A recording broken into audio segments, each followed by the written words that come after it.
It is the Anfield Wrap. After the Merseyside derby does not happen, but other things happen. It was nearly a perfect weekend from Liverpool's point of view. In the end, we need to remember this one rule. Adam Melia's first rule of association football. He's here right now. You cannot trust North London for anything at any time. I've got Adam, I've got Ian Ryan, and I've got John Gibbons. We are with our friends at Peloton. Peloton are the official digital fitness partner of Liverpool Football Club this year. And they have a promo which is ending today. So you need to really rush through this. It is this: find your push, find your power. There's £500 off selected Peloton Plus and Tread packages at onepeloton.co.uk. This offer ends today, the 9th of December. Internet connection and Peloton all access membership at £39 per month required. Terms apply. See onepeloton.co.uk. John, we're still enjoying the Peloton. We were actually talking the opposite before. We need to do a bit more. We need to get back on our bikes a little bit more. Yeah, but that's, I guess, the beauty of it in a way is that when you're that busy, you can sort of step away. But I think I was at uni and stuff last week down to London, but I'm looking forward to get back into it. And one thing that's been suiting me, like you say, because sometimes you got more time than others, is when I go on, I'll just pick what time, like, so it's in 15 minutes. Absolutely, I did that the other week. Yeah, absolutely perfect. So sometimes you're in a bit of a rush. You're like, I want to do a 15-minute or a 30-minute class, and then it just brings all them up. But then sometimes if you've got a little bit more time, when you feel adventures, throw that in. The range of options. I'm getting very music based. People keep asking me who's your favourite instructor and stuff like that, but I'm more vibes on it, to be honest with you. So I did a Nirvana class last time out. Yeah, just smashing it. Smells like Teen Spirit. Were you singing along? Something in the way?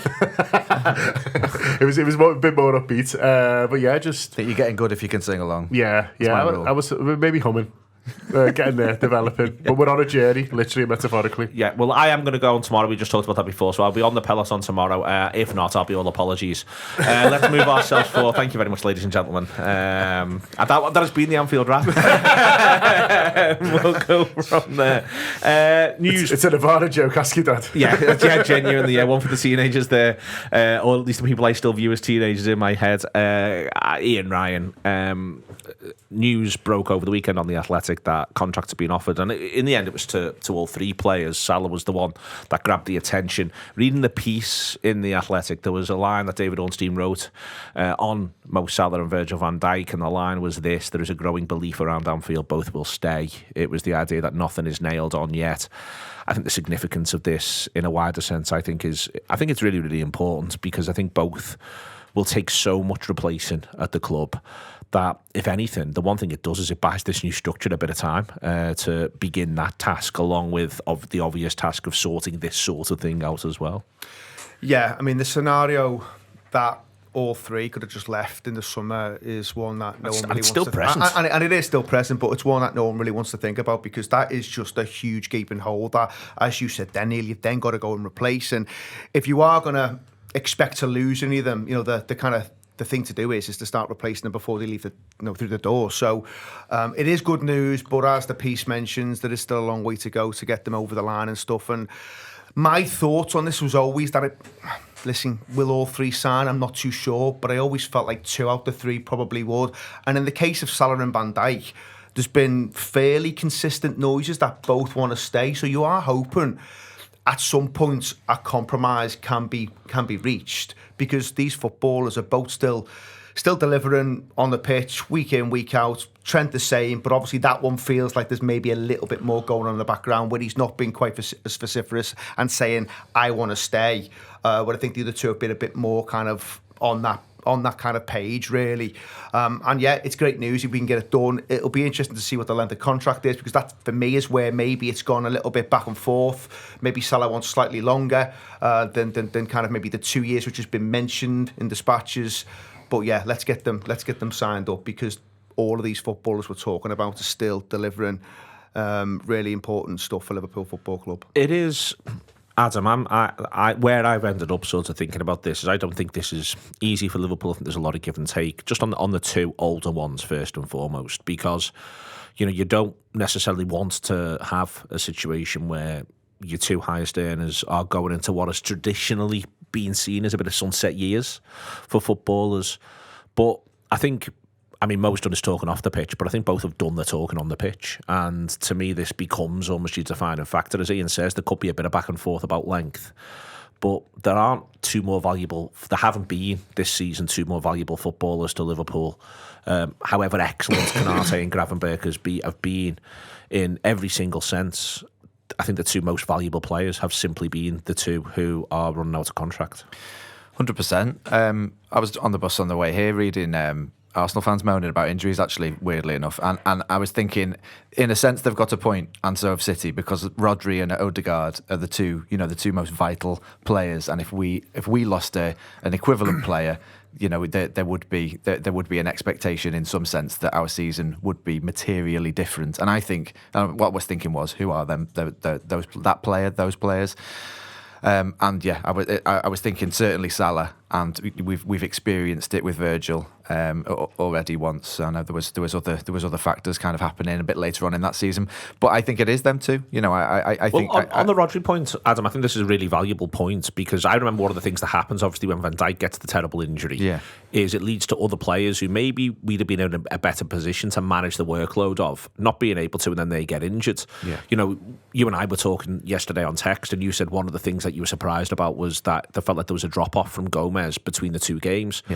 But he's suddenly not just coming for one start, he's suddenly got two back to back. And that was the thing I meant to text you back, sorry mate, that occurred to me. But it is that sort of, with Rodri, with City, that's one of the things that happened. One of the things that Salah and Van Dijk do is they offer a sense of surety to the manager. A, I will be available, and B, I will play this well. And I might play better, but I'll play at least this well.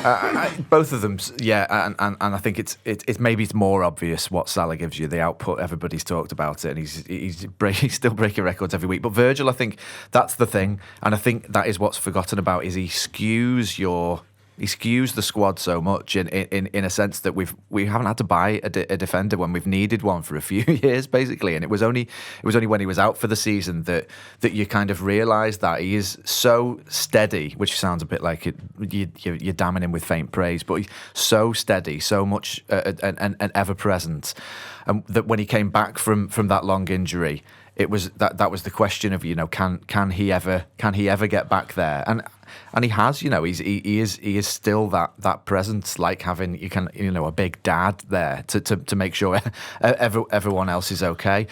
He never misses a game. We've got some interesting selection topics coming up later on, I think, haven't we? But it's just the. It's harder to kind of picture with Virgil, and I don't think you sort of can't, in a sense you can, but you shouldn't probably conflate the two, because I think Salah will go on for longer. I've always thought his fitness will keep him he's a different person, he's a different sort of player, different sort of body. I think he will play in the kind of Ronaldo sense into his late 30s at a really high level, and which is why I've always thought the Saudi thing didn't seem likely. Virgil, I think, maybe you can say that you can tell from the kind of the loudness of the noises. I think Virgil has been a bit more acquiescent, if that's a word. He's been okay with the idea of it being a slightly contracted version of what he's on now. Whereas we'd all love to hear the conversations that Salah's having, because there's really nothing we can point to in terms of a drop off. It seems as though this is, the radio silence thing from the club has been the head scratcher, I suppose. What's the seeming delay when you've got two players saying, I want to stay? I don't really remember a situation like that before, when the club. The club doesn't seem to want to be anxiously trying to keep two of its best players, and the players themselves have kind of been forced into public. It's sort of an unusual one, and I think if these two contracts get signed, fortunately for those of us who are kind of critical of them, you'd have to say that Liverpool have played a blinder really in their slight brinksmanship of it. Trent's the odd one out, because there really is radio silence the other side as well. I want to come back onto Trent in a minute, John. Adam's point there about steady, I think, is just, for me, it's almost the most important one around this, and the point to be made. And as Adam says, steady feels like you're damned with faint praise. steady at a world-class level is the point. So let's be clear, we all know Salah doesn't finish last season very well. And you can maybe argue Virgil has a bit of a drop-off in 2022, 2023, or just finds it harder because the side's malfunctioning around him, or maybe just a little bit of both because erosion is a thing in terms of performance. And that's it. The rest of the time that they've been at Liverpool, up to and including presumably training today, they've been absolutely world-class. And world-class in the sense of, a lot of things get, like, I don't even want to say, like, Champions League winning class since arrival until now, with those two exceptions. Yeah, I think that's completely fair. And I think, with Salah, there's been a bit of an AFCON thing generally, and I think that fed into last year. But I think, was he injured at AFCON and then we sort of rushed him back a little bit. He comes on half-time at Brentford and looks fantastic, to be fair. He comes on for Jota because Jota gets a knock. Yeah, and so we bring him on probably earlier in the game than what we would have normally do. Then he looks brilliant, but then gets injured. And then when he comes back from that injury, the season just sort of peters out for him. Obviously, he has a few issues with the manager as well. Is that contributing? You sort of don't know, but that's not the first time there's been a bit of an AFCON thing. So maybe that's, been in the minds a little bit. Have those been sort of part of the conversations? He will want to go and he will sort of expect to go. So there's maybe sort of a little bit of that way. That's the only thing that I can think of that's ever really sort of affected his form. It comes a little earlier next season as well, AFCON 2025. It actually starts before Christmas, takes in the Christmas period. So, I think if you are Liverpool, you are able to maybe make some of these points. Ian, as John first, then you can make a couple of these points, can't you? You can say, hang on, you are going to, the way it is now, the way it's structured, we've seen this season, we can see what January looks like. If you're missing from the 21st of January and probably a week before for prep, and then all the way through to around mid-January, the other side, it is going to eat up a fair few games. Yeah, and they keep doing well, which is a little bit of a frustrating thing, but well in a kind of a grueling way. Like there was, it's no laughs, is it? There was not this time, but the time before they went to penalties in every game. 0-0 and pens. For everyone. Salah's playing left back or something like we got a slog. So I mean, he's got a little bit of help up front now. That the guy who scored all the goals in Germany, he's Egyptian, isn't he? But that just means they'll be even more likely to do better, in terms of minutes. But at least it won't be such a slog for him. He's playing with Mo Salah and his mates from school, getting to finals. But so that's the only one. With Virg, like you say, it was the comeback from the injury, and was he starting to look a little bit more normal? Because that's what you're talking about here, isn't it? You're talking about the difference between normal footballers who have good games and bad games, and these elite freaks that Salah and Virgil are, who I've won every blue moon, and that's the value of them. But that's the value that they'll see, and they surely see. These people, Michael Edwards, who left for a while and could have got any job he wanted, and has come back. He'll be. People like him. Richard Hughes, I'm sure as well, who we know less well, and hasn't said loads yet, but. Again, sort of held very high regard in the game, although so was Dan Ashworth for a while. But so you need to be best in class. Yeah, you need to be 10 out of 10. Apparently, 10 out of 10 sacked. So you need to be. I mean, they're all fucking blaggers, but I feel like we got the best ones. But they'll be when they're looking at value. It will be consistency will be sort of a huge part of it, and what are they putting onto the pitch, and it is, especially in the forward positions, I think it is sort of quite rare. I think we've got really good forwards, but the others, there were all sorts of question marks sort of around them. With Jota, it's his injury record, he's still not sort of available at the moment. With Diaz, he started the season, like an explosion. There's tailed off a little bit, although I still think he's, sort of having a good year. And fucking hell, Darwin Núñez is a walking question mark, isn't he? He's like a question mark in a Liverpool kit. And Jota's on fitness. Yeah, well, that's where it started, yeah. So I think, you've got those things. Gakpo is consistent, but he's not consistently excellent. He's consistently good, and that's fine. You can have those players sort of in your squad, in case we know very little about, and so you've got the situations around him where he's the only one who's got the excellence along with the relentless consistency, but the others all sort of cost decent money. Darwin was expensive. The others were sort of in the middle in mark for what top clubs are paying sort of at least. So, but there's no guarantees, especially in forwards. I think that you're going to get someone in who's going to be able to compete at the level of Mo Salah for 1 week. Never mind 9 out of 10. A personal question, all three of you. On Trent, would you go to Madrid? Like, literally put yourself in the shoes. I don't, I do mean it as a personal question. Like, the age he's at, all three of you are, it sounds like an awful euphemism, but all three of you are men of the world. Start with Yui, and just in a really sort of flat way. I forget to almost take the money out of it, although it's riches beyond wildest dreams, and it might be that it's more money at Madrid than Liverpool. It might be, it might not be, but it's experiencing a different type of life, living warmer climates, if you want to go that sort of basic, but just literally like the idea of fresh experiences. Would you do it? I think there's a decision to make for him. I think where it gets a bit tricky is that if he leaves for nothing, that's where a lot of people will look at him and think, fucking hell, this could have been handled better. And I mean from his side and the club side, to allow a player like that to walk out the door and Liverpool get absolutely no fee, that will leave a sour taste for lots of people. From his perspective, I could totally understand the want and the desire to maybe go and seek a new challenge. The age he is, the fact that there's this thing where if you go to Madrid, people will almost certainly think, and he will probably think the same, that he will pick up another couple of Champions Leagues, because that's what Real Madrid tend to do. Now, it's not always just cut and dried at that, but recent history suggests they're going to be in the latter stages of that. That's what I mean. You feel like you're likely to get the last 8. So you can understand from his perspective to go and play for that club, who are possibly the biggest club in the world, if we're all honest about it. I think Manchester United fans might have a conversation around that. Liverpool, we like to think we're obviously a huge club, and we are, but I think Real Madrid's a slightly different beast, maybe globally, or is certainly perceived that way by some.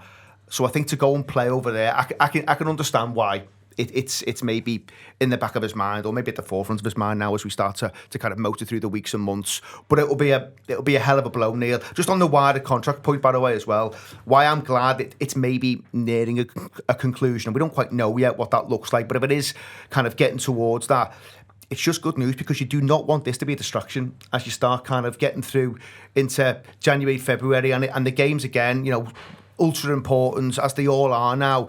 You don't want contract talks to kind of take anyone off the main aim here, which is to go and deliver the league title, maybe a European Cup. So hopefully from that perspective, if they can get this done, then that is good news. Obviously, Trent remains the outlier to an extent.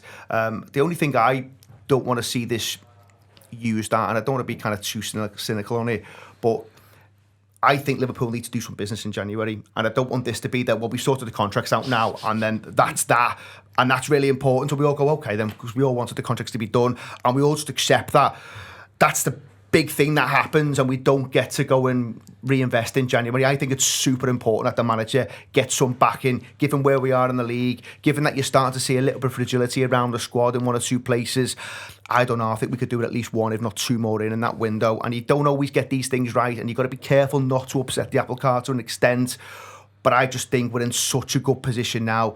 Let's go and give him a helping hand. And I don't want that conversation or that thing around the contracts to suddenly be, well, we've boxed them now. Aren't we all happy and made up? Yes, it's great, but the work should not stop there. Would you go to Madrid? Yeah. I think, in a sense, if we're not talking about footballers, we're just talking about people. Yeah. I've got a young niece and nephew, kind of university age, and I always say to them, try and do what you can to try and get a year at least in a different country.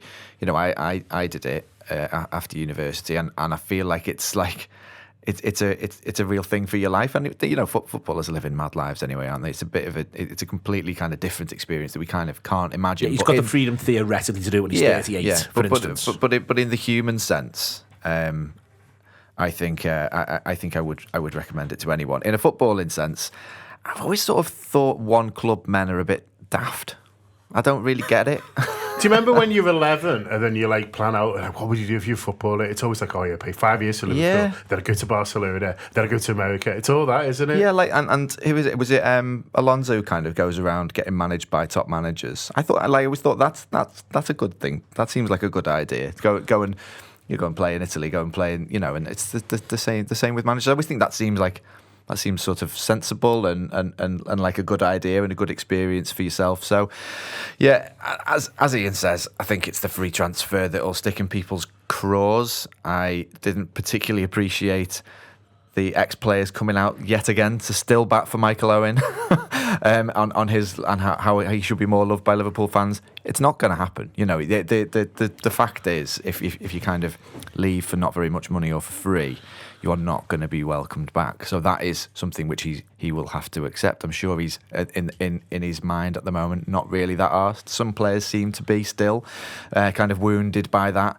But if you're a Liverpool legend, really important player, and you leave for not very much money, especially if you then come back and sign for Man United, you can't really be whinging, can you? And I get that the footy players do see it as a different thing. It's their job. They've seen their mates get kind of stitched up and shipped off and treated like not very nicely by every club, including Liverpool. So they don't think of it like this, and that's fine. But I do think it's. We can think of. We do, like, and I'm not saying I don't. I'm not kind of being aloof. I'll be shouting at him with everybody else if he comes back in a Real Madrid shirt or, God forbid, some sort of other shirt that's even worse.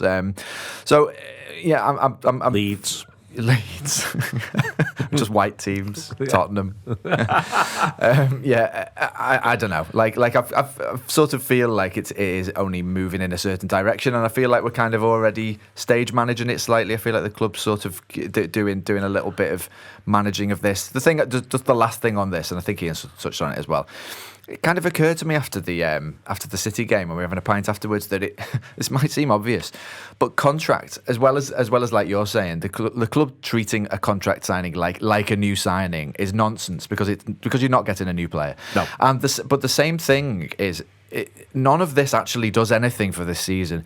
The worst, the thing you really need to avoid is it having an impact on this season, because whatever happens contract-wise, they are all playing for us this season, and this season, in a purely selfish sense, is just about us, all of us, trying to win the league. So you just don't want any kind of distractions, whether they sign or they don't, and it's impossible sometimes because. It's a massive story and the media are going to be asking every press conference and blah, blah, blah.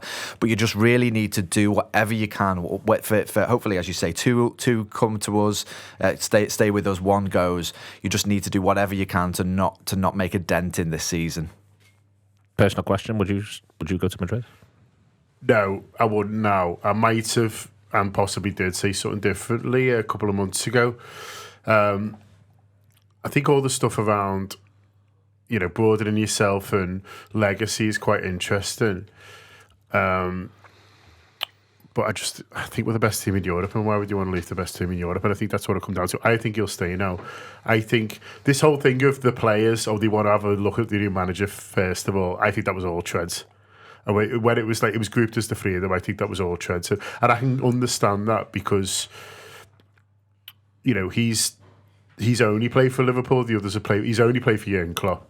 So it must have been sort of everything he known leaving at a time where he's got this 1 year left and he's thinking, well, what is the sort of next move? What is it going to be like here? He'd have had no clue what it would be like under new manager from a personal level, but also from a professional level. And so I completely understood that, mindset of sort of wait and see. He didn't need to rush the decision at that point. And I think it was sort of him really, whereas obviously for the other two, it feels like it's been more Liverpool. But now I just think, looking at it from a purely, footballing point of view, and, Real Madrid will always win stuff. So I'm not quite saying where you're most likely to win stuff. And just because, they're struggling a little bit now, it wouldn't shock anyone if they sort of went on to the Champions League. But I'd be more convinced this year that Liverpool are going to win it than Real Madrid will. And then that's the first year. That's what the manager's done already. And it just feels like kind of almost out of nowhere, really, that suddenly we're in this really exciting time where you know, people are saying, oh, maybe it's Paisley to Shankly, well, Shankly to Paisley, so should I say, sort of the other way around. You know, it was the kind of thing that we were talking about a little bit in the summer, but it was more when we sort of thought Alonso might come and would he be sort of the Paisley, whereas this guy, you know, he has done so well, but he seems so calm throughout the sort of the whole thing that, you know, maybe this is the period where they win all these trophies that we couldn't quite get under Jurgen Klopp for a variety of reasons, not least what was going on down the road. And so I think, you know, he must be looking at that and thinking, well, who's in better nick than Liverpool? You know, and if the other two is looking like he's signing as well, and so I'm sure he's probably speaking to them in the same way that Ian would be, going, well, who are you fucking getting in as well? Because, you know what I mean, I want to stay and I want to see you guys, you know, being ambitious and getting more sort of good players in and stuff like that. But, you know, if he hopefully is getting those reassurances, and if the money's right, like you say, Neil, before, it's huge money wherever. But, you know, you still need to sort of pay it. But I just think more and more, week after week, it's just seeming like the best place to play your football. Okay, I want to get onto the league picture in a minute, but just before then, tomorrow evening we'll be in Gravity Max watching the game and doing all of our post-match content from there. So if you fancy coming down to watch it with us, you are more than welcome. In fact, I'd encourage it. Very, very good indeed there. Fantastically big screens and so on. Upstairs at Gravity Max, we'll be there from about 5 o'clock. And if you're in town this weekend for the Fulham game, Phil Thompson is doing a Legends Q&A at Anfield on Sunday at 10 a.m. and again at 11:15. If you want to do the stadium tour, therefore, with a bit of extra stardust, not to mention so many medals, then go to lfc.tv/tours to book on to that. So that's happening this weekend at Liverpool around the Fulham game. And as I say, Gravity Max for us in Girona. Girona is still to come. There's part 4 of this show, which is entitled This, Girona and Wider Picture and Format, and why me and Mr. Phil were right, at least for now. Something for everyone to look forward to there. Before then, there is, you mentioned there about improvements, Ian. For me, this filters into what I wanted to talk about, the league picture. I've been struck by the number of people who are determined to say things like this might not be a 90-point season. Some of them are outside the Liverpool camp and some of them are inside the Liverpool camp. The people inside the Liverpool camp keep saying it like it's a good thing, and I need them to stop. And the reason why is because that doesn't take the pressure off us. If it's a 90-point season, we're the ones who are best set to get there. Well, by right now, at this moment, if it goes to 90 points, it will mean Arsenal, for instance, now from this position, have gone, played 23, won 19, drawn 4 from the rest. And you look at what they've done so far this season. Are they great? Obviously, they're a really, really good side. But they cannot get any form of genuine momentum up. No matter what run of games you look at, they seem to find a little stumble within them. But to your point before, is that one of the things that would make you feel even more confident if it's a 90-point season, it's Liverpool who go through the tape at 90 points, would be if there was an addition. What sort of addition would you like? I think midfield still feels an obvious one for me, where there's just maybe not quite the numbers in there. And maybe it's not quite the numbers that the manager trusts. I think there's some interesting fixtures coming up where you'll get to really see whether he's prepared to throw an Endo or a Tyler Morton into a game. Now, the one that I've got my eye on is Southampton in the League Cup, because that fixture concerns me. It concerns me massively for a number of reasons. And I am always someone who is very pro domestic cups. You can't pick and choose when you win silverware. The manager, it's his first season. I would totally understand him wanting to get one over the line because it feels like a big deal. Surely play Endo in Southampton. You've got, but Neil, I think in that game you maybe should play both of them. Both Endos. Yeah, Endo and Morton. So I think there's a case for doing that, and I don't think you can. I don't think as Liverpool Football Club you can throw fixtures. You can't do that. You've got to put a team out there that is capable of winning. But we've hardly seen those players used at all, bar the odd minute. And broadly speaking, I'm fine with that, because in Endo's case, I don't think he's quite at the level to be starting Premier League games.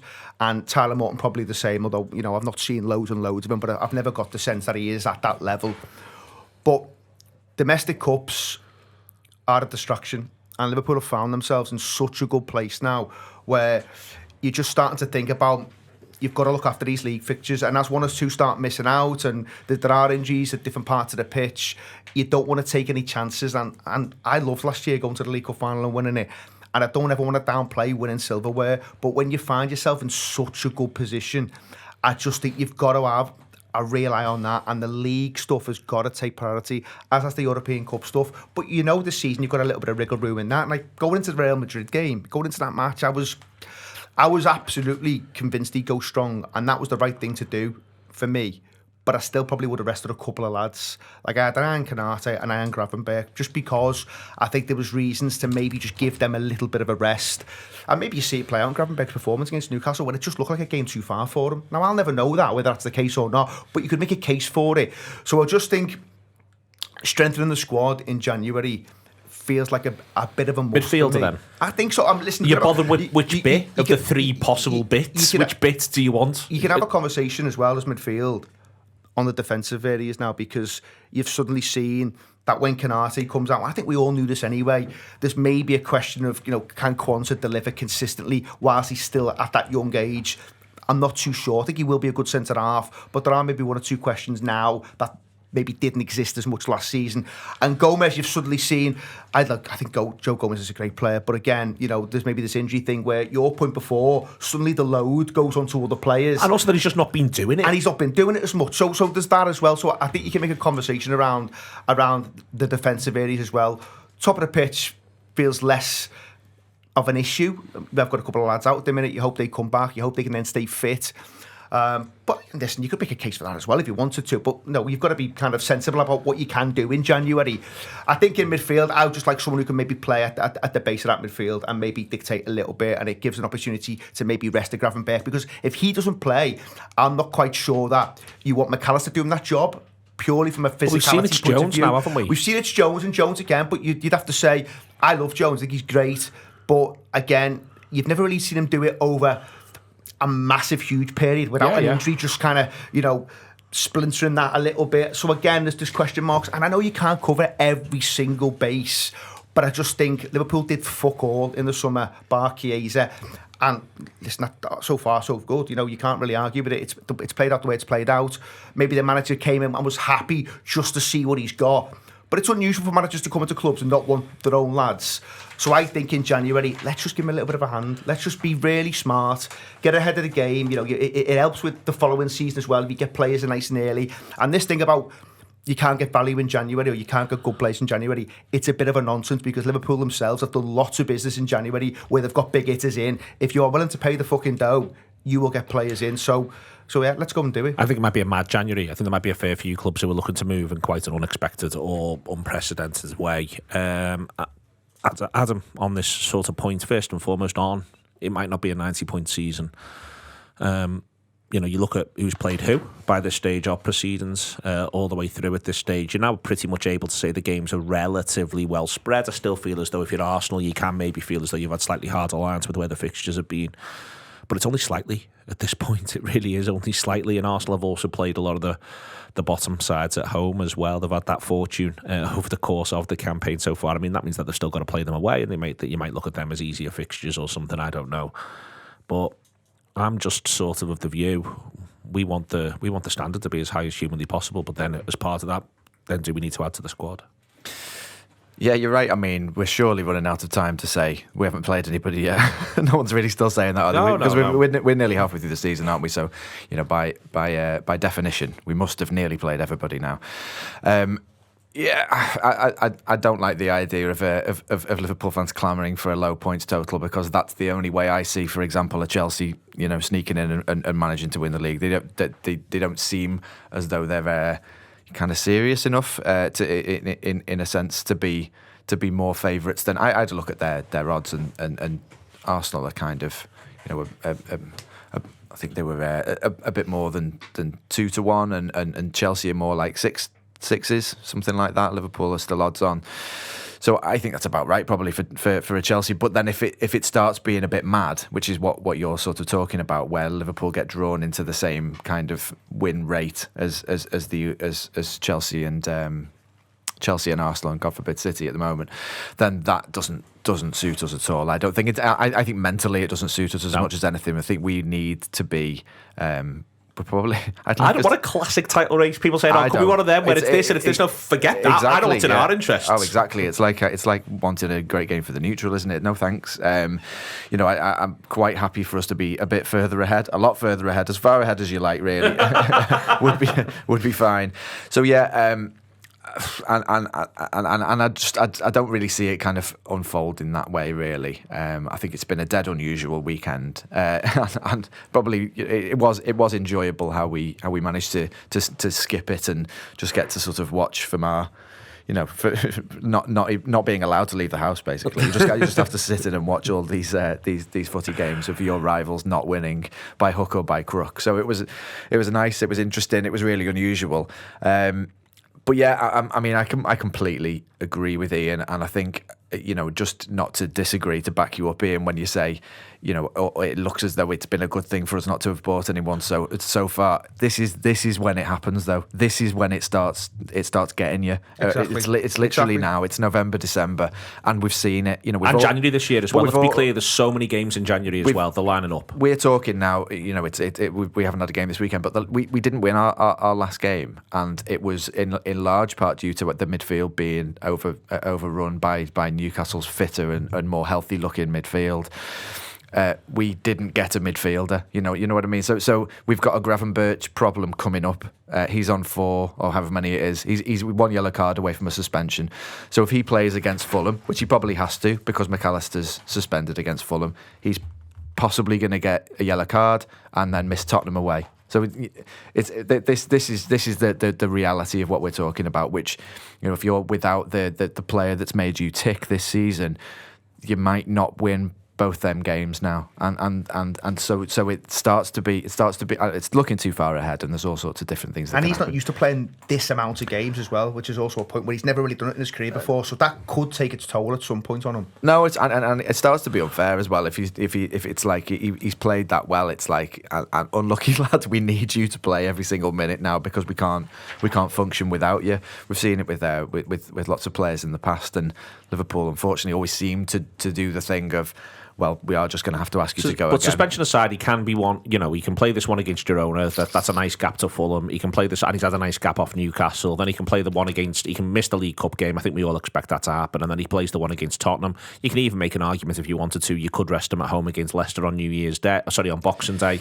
Then he can play the one away at West Ham. And then he can have a suspension against Leicester. I was thinking a gap to United. Well, yeah, he could have a suspension against Leicester, and then there's a gap, and there's a week between West Ham and Man United. So these games, the Kev Nolan yellow card. Yeah. These games, they do come. The schedule is unrelenting in one sense, but in another sense, Liverpool are close to being in a position where they can have a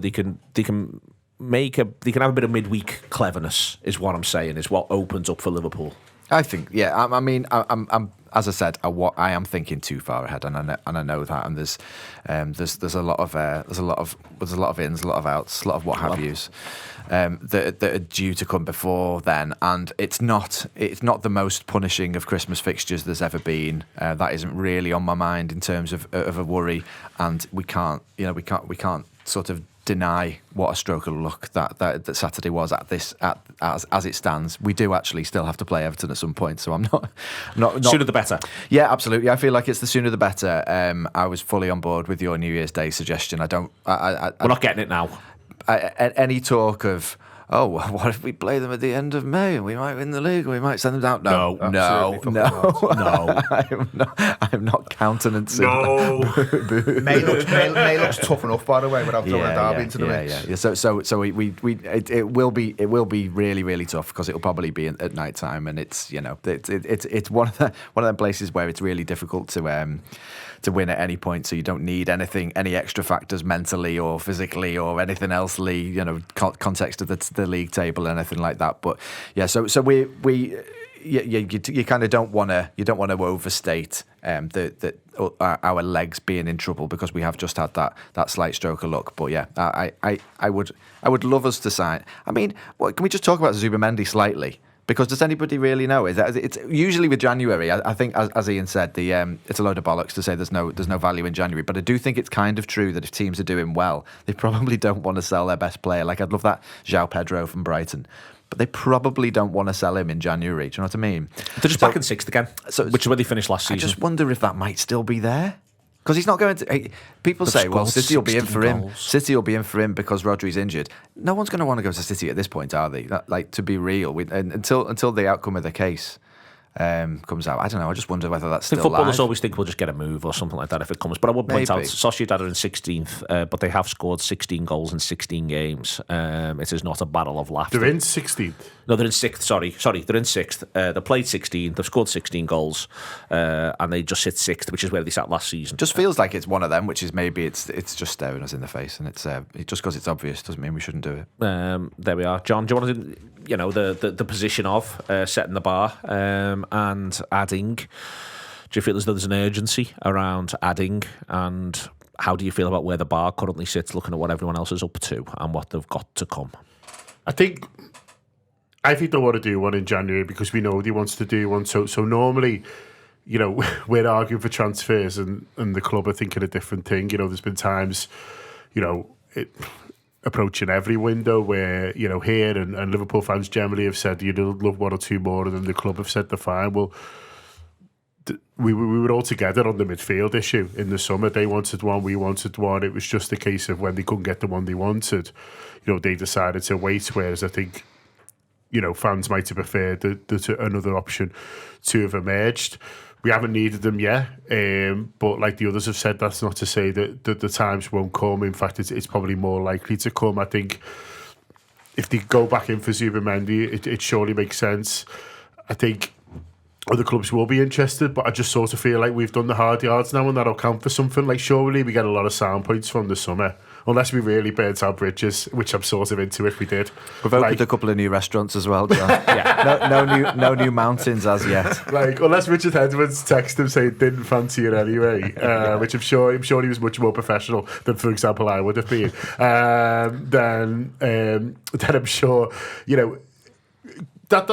that sort of hurt us the other side with Casado, didn't it? Like, we tried to waltz in at the end and go, we'll have him. And he's like, I've been talking to these for months, and I've got in my head, I'm going there now. And I feel like in his head, he was sort of going to Liverpool, and then he wasn't. And then there's a bit of talk that he's maybe regretting his decision and stuff like that, and feels like, I understand it was a big move for him, and we've benefited the other way, and maybe still will with Trent, hopefully. So I think moving away from the club that was yours, is a big thing, and so I don't think they'll hold it against him for that. But I think the work we've put in the summer and how the club moved on and have waited for him, like the Klopp used to say, like the wife while the husband's in jail, then which was you like that, he did it twice, then I think will count for it. So I think that'll happen, that move, and I think January is a possibility for it, because like you say, they're just sort of cracking on sort of as they were, and so I think if they can get that one, I think they still will, and it feels like they only like what's it. And I think it will make a big difference. And I think it'd be good for him as well in terms of like coming into a side that's doing really well and saying like, you don't have to come in and rescue everything. Do you know what I mean? You don't have to come in and be Rodri. That sounds fucking graft to me. Do you know what I mean? How can you be the most important man in our team, please? From now. There were some reports though, weren't there, that because of the emergence of Gravenberch in that more deep line role, that Liverpool may not consider it a priority, which I hope that's not the case, because I think they should, as I said before, go and do some business.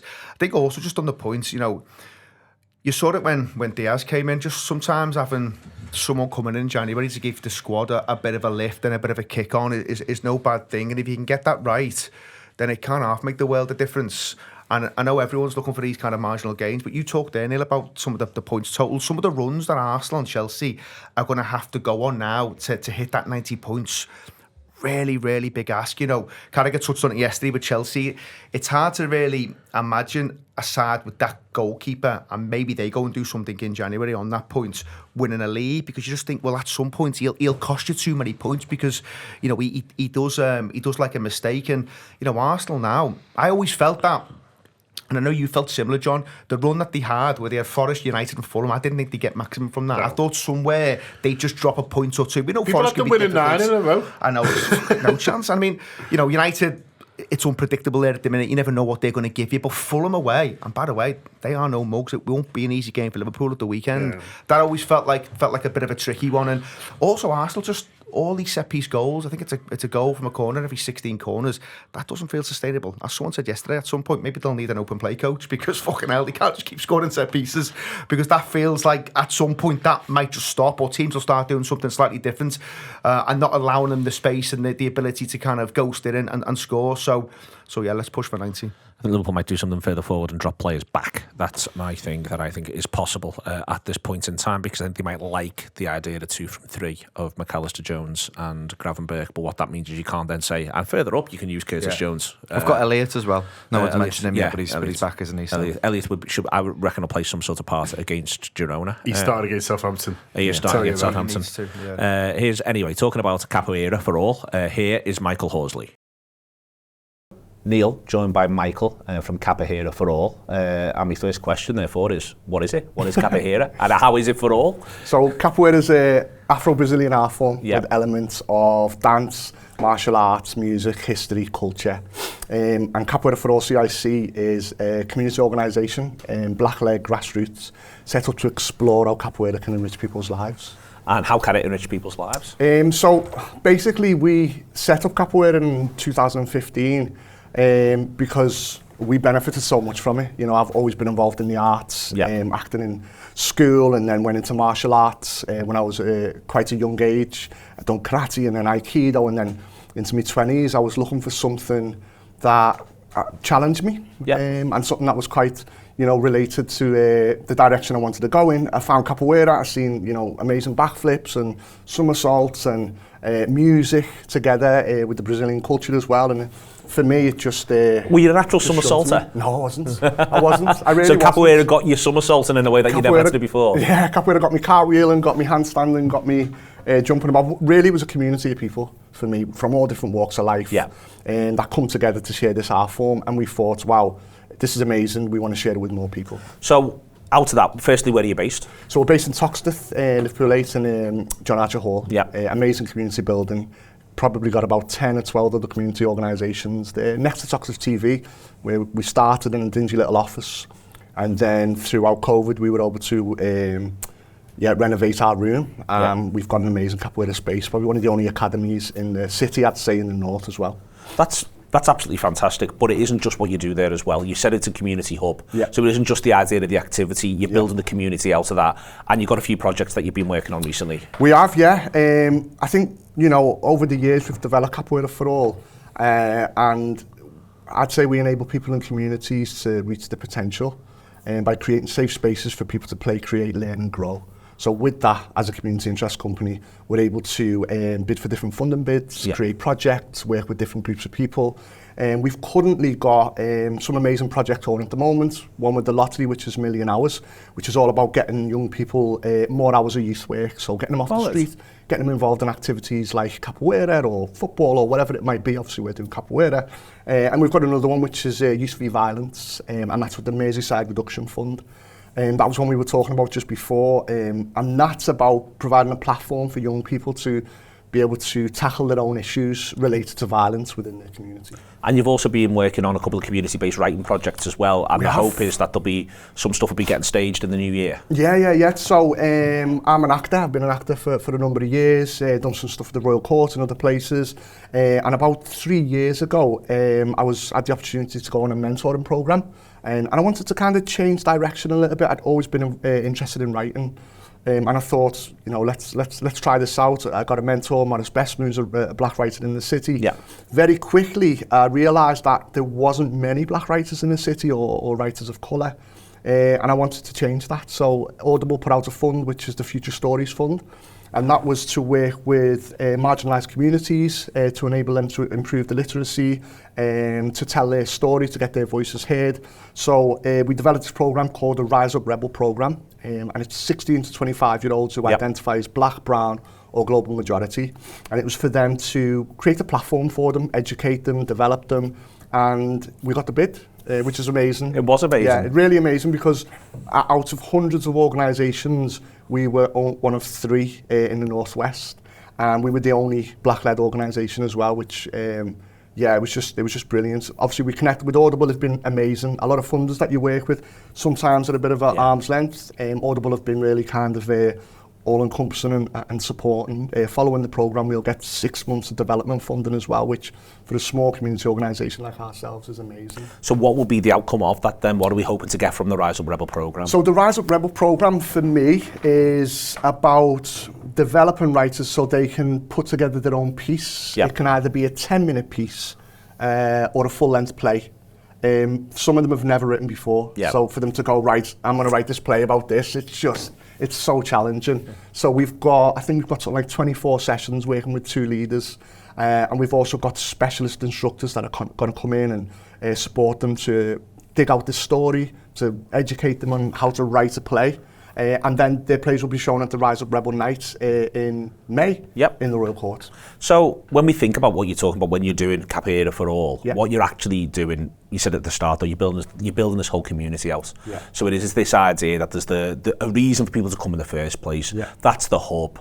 Within that, there's such richness to the activity / art form because it moves between the two, and within that, therefore, you're able to then build the community. To me, that's a really fascinating thing. You know, it must be for you. You know, it must be something. Firstly, it comes with its challenges, I'm sure, but it's something within there where, you know, it's something that's a lot more complex, but therefore enriching for everyone involved than just the idea of just turning up. But you want people to be doing that too. Yeah, definitely. So. You touched on something great there. We do have a community of people that come and practice Capoeira.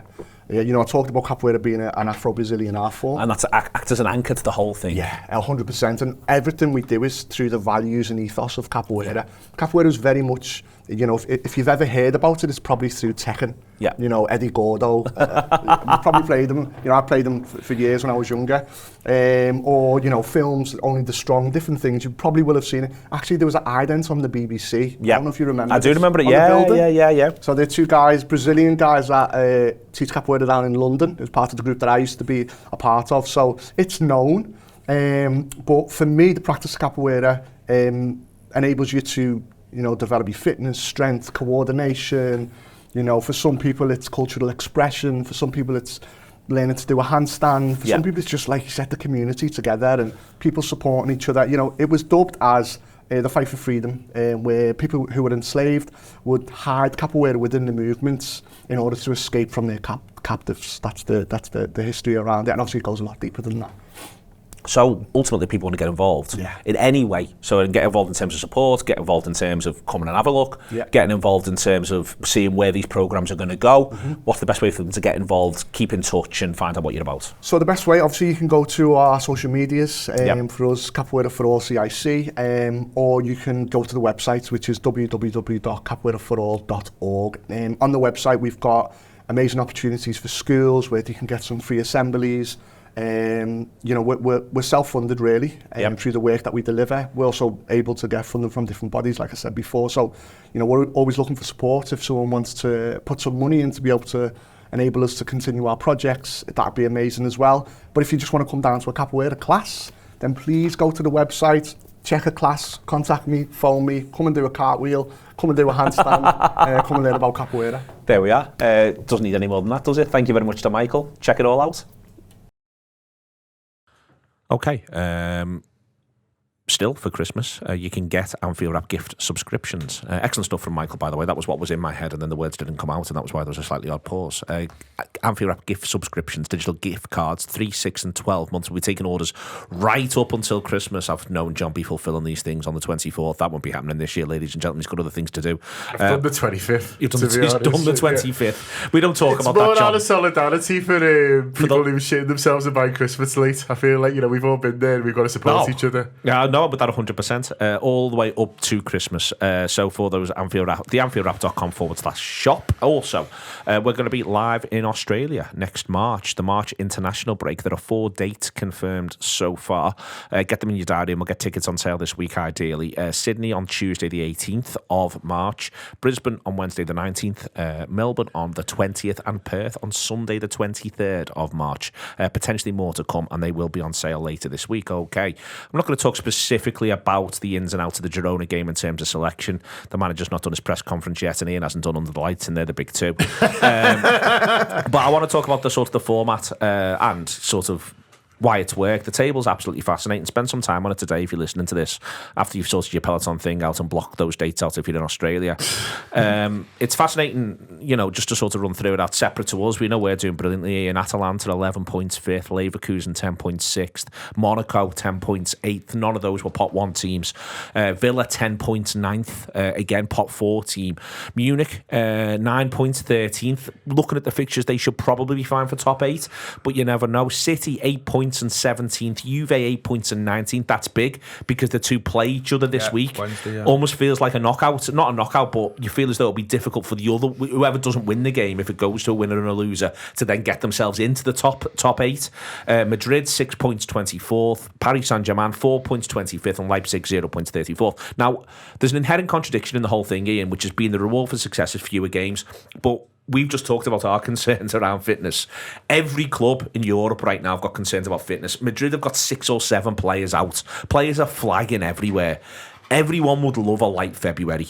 Everyone would. Even the clubs that get winter breaks in Europe would love a light February. But the situation currently suggests there'll be 2 or 3 big matchups in February. And these are big games in this context happening on Tuesday and Wednesday this week. Yeah, massive. Yeah, I mean, you've mentioned it there, but I've got a massive eye on that City Juventus game because that does feel like a huge fixture. You look at where Madrid and PSG are. 24th and 25th. I mean, this is why I was quite into the new format, and I know you mentioned before, you and Phil were, but I felt the old format just needed a little bit of a refresh. Well, this week's game 6, and normally by now there's people writing pieces which are, this is all a bit flat, and why is everything a dead rubber, and this doesn't count, and maybe this game's got a bit of interest. Whereas right now, I'll run through them in a minute for Adam, but there's game after game where you're like, Jesus, there's a lot riding on that. Yeah, and you might never get a perfect format because you're not going to please everyone, but I always felt this had something about it where it got my attention, and I've enjoyed it, and no, let's be honest, it helps when you top the fucking pile. You know what I mean? 5 wins, eh? Doesn't do anyone any harm, that. But we've been great. It's worth saying that in a really kind of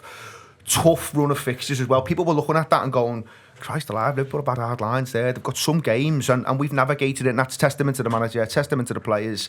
But yeah, it's really intriguing, and if the stars can align and Real Madrid can go out or struggle, then all the better for it, because they've had it all their own way too long, to use one of your phrases. So yeah, I'm massively into it. I think it's been really, really good. I was surprised at just how much maybe scorn was poured on it though at the start. People weren't having it. Maybe just because people don't like change, and they thought, actually, we like it how it is. And yes, there's maybe less jeopardy. It's not clean, and this is back to my point. That's you don't play home and away and all that. So I understood it to an extent, but for me, it is so far so good. Yeah, I'll just come to you first on it, John, then bring Adam in and we can run through the fixtures there. For me, I think the thing that's been it's been tougher to game and manage. I think that there's a lot of big sides who, for a long period, have been able to game it through. I think there was a massive advantage to being a pot 1 team. Yeah. That was not fair in there as well, it's worth saying. And at some point, the big sides will work it out again. I mean, you can't just make an argument, we'll just win your games. But the world doesn't work like that. At some point, it will be worked out again. But to me, I think it's been a bit of a wake-up call for some of the bigger sides. Like, if you're not at it, and Brest are, we'll have a bowl of this. Yeah, no, massively. And I think it'd be interesting to see how it plays out throughout the whole season. So not just also for this group stages, but these extra games, how much does that hurt you, sort of going in, and I think especially if the Champions League is won by a team who finish 1-8, I think there'll be a very much, and then the teams who don't get there, start to struggle in their leagues as well. I think you'll see a very sort of different attitude to it. So I think we've got to judge it not just on this run of 8 games, but throughout the season and sort of next year as well. I think almost the worst thing that could happen for the Champions League if Real Madrid finish 23rd, win it anyway, and then win the league, and then that's sort of all a bit like, kind of like, well, what was the point of all that? Really, we've just messed around a lot, added some extra games, and ended up in the fucking same place we always do. So you would like to see, and again, it's easy to say that when you're in that position, you would like to see one of the teams who do well in the group benefit from that, both in terms of in this tournament, but also in the domestic league as well. I think, but I've enjoyed it. I think like you say, Neil, I've always felt sorry for, this is slightly bad, but teams like Newcastle who get in, sneak in through 4th, they've got a shit coefficient because they've never been in Europe. They get a tough group. They have some fun, but don't then go out, and then they're sort of not in it again. And I think, well, it's almost kind of like rigged against you, really. Whereas now, if they'd have been in, well, you look at Villa, they're having a great time. Whereas it doesn't feel like it would have necessarily been the case in the sort of the more traditional groups. Like, they might have still got Bayern Munich at home and beaten them, but it just felt like it was sort of harder. And that's not to say, like, everyone was laughing at Celtic because they got bladdered. They're in great nick. Yeah. Do you know what I mean? And so, yeah, they got bladdered. They're normally out, aren't they? Yeah, but they're in great nick because they've won games that they should have won, and they've picked up the odd point where they maybe don't expect to, and they're in sort of a fantastic position to sort of to still be going through. And so I think for a lot of teams it sort of has helped them. And if it's harder for some of the ones who have had it all their own way for sort of so long, then fucking tough shit. Find a way, get on with it. I find a way to get on with it this week, the story this week, Adam, just to sort of wrap up. I mean, it's not our game. Obviously, 3 points for us is massive. I think it would confirm us, I think, actually mathematically, but I suspect also definitely practically that we're going to finish in the top 8, and it might even open a gap up because of one or two of the others in terms of the idea of us not just finishing in the top 1. Atalanta, Real Madrid, huge pressure on Real Madrid if they don't win. Atalanta, if they do win, they're in a really lovely position to finish in the top 8, so there's a lot riding on that. Leverkusen, Inter Milan, the winner probably also gets to confirm top 8 or be pretty close to it. Leipzig, Villa, Leipzig have not won a game. They haven't got a point. They're 34th on 0 points. Like, if Villa win, they put them out, and it's a massive top 8 step forward.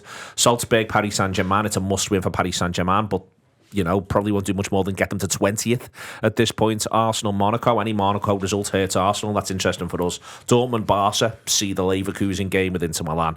And Juve versus City is 19th, plays 17th, and the draw helps no one.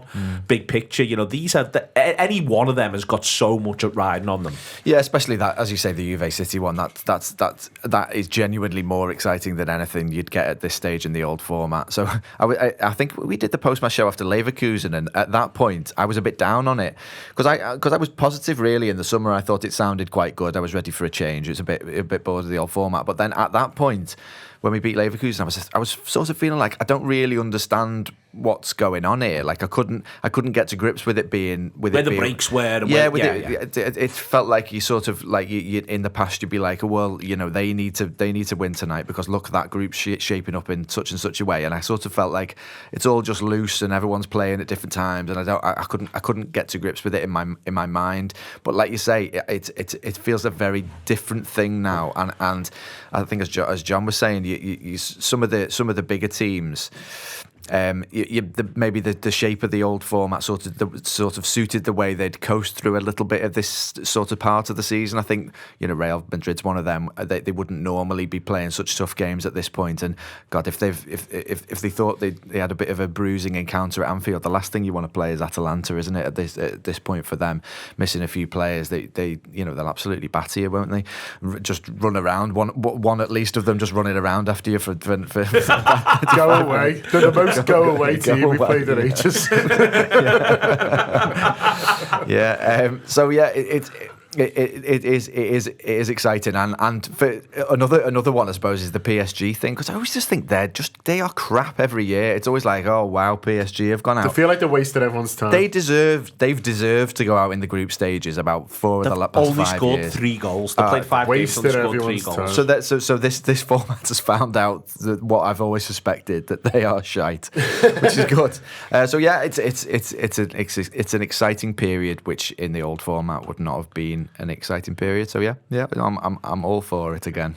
Excellent. It's nice that people are upbeat. I might feel differently by game 8. I don't know about that though. It's been the absolute business. It's a shame there wasn't a Merseyside derby in all seriousness. They can't rearrange it soon enough, as far as I'm concerned. Let's get it in there, get it in the diary, get it played, and we can all get back on with our lives. But in the meantime, it's been excellent today. Thank you very much to Ian Ryan, to Adam Melia, to John Gibbons. If you want to find out more about that Girona game, subscribe to the Anfield Wrap. Ian is just about to do Under the Lights, where people will talk through predicted sides. For me, I just think they go strong.